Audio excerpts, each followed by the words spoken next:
everybody, this is Debra again from Shibori, and I am doing part 2 of my series on walking through the steps of making a Shibori scarf. So at the last segment, you saw me washing the scarves and doing all the sort of pre-prep work, I would call it.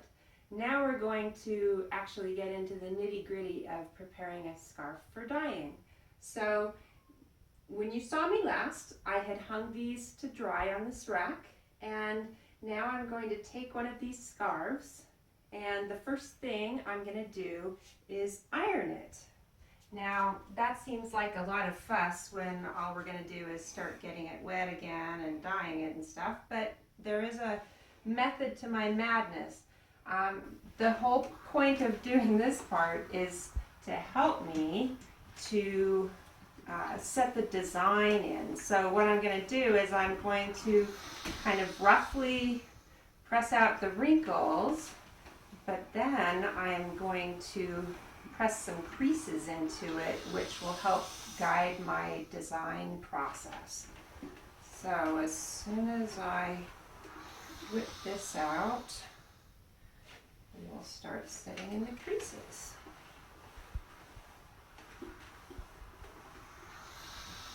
You can see I'm not being terribly precise about this because it doesn't matter too much if we have a few wrinkles in there. We just want it to be more or less on an even keel.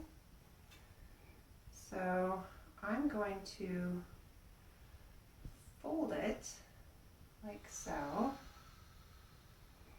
and even with this you don't have to be super precise, but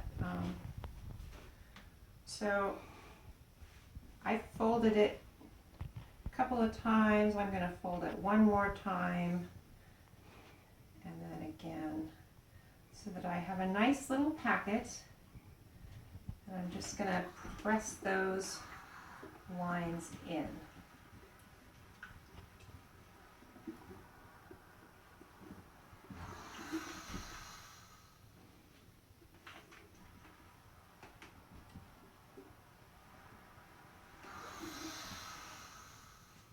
All right, so if you can see that, that gives me a nice grid line pattern on my scarf, and that's going to help me to draw the design on. So the next thing I'm going to do is walk over here to my desk, and we're going to start drawing that pattern on. So all you really need here is some sort of a hard and stable surface. I've actually got, this is a board that they use for quilting. You can see it's a rotary cutting mat, but this is absolutely not necessary. I mean, I've done this stuff, you know, on the road, just pull out a notebook binder just to have any sort of hard surface behind what I'm doing. But this is really nice to have. It sort of helps to plan out the design a little better. So I've got this laid out. Now I'm going to draw this design on with one of these pens that has the ink that vanishes within 24 hours. And they say you should always test this out before you use it on something, and I certainly recommend that, but I know that it works fine on these scarves. When you get it for the first time, though, do test it out. I bought this from a craft supply store, so it will fade. This is really important to remember. It's going to fade within about 24 hours. They say as much as 48. It depends on how much moisture is in the air, how much humidity, but it will fade. So don't do a ton of detailed work and then just set it aside, because you'll be really disappointed if you come back to it and all of your work has disappeared on you. If you draw a design on, you got to get on it right away so that it doesn't fade. So here's what I'm going to do today. I'm going to draw something that is fairly simple.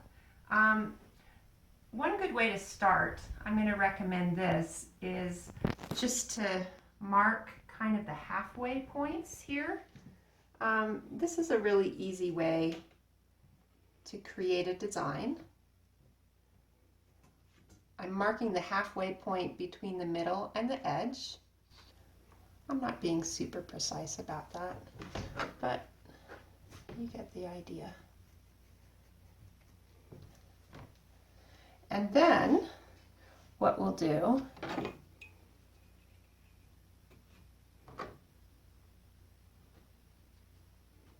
is connect those lines. Now you may ask, what are my intentions with this? I'm going to tell you what those intentions are. I am going to use the Nui technique, which involves stitching along these lines. Now if I were doing the Kumo style, I could do a very intricate design, because with Kumo I have a lot of flexibility because I'm actually wrapping things and it takes a lot of time, but you can do a very intricate design with Kumo. With the Nui, doing the running stitches, you don't want the design to be too complicated, because then all your stitches are just going to get tangled up on each other. And you'll know what I'm talking about once we get into that part. So just give yourself a nice simple design. It can involve lines or curves, and it can even cross over on itself a little bit.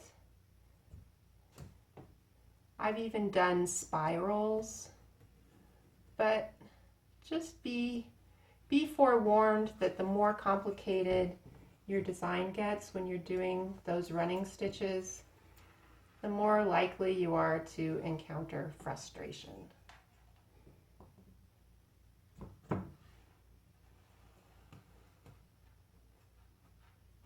So I'm going to keep drawing this pattern on, and when I'm done with that, we will come back and I will show you the next step.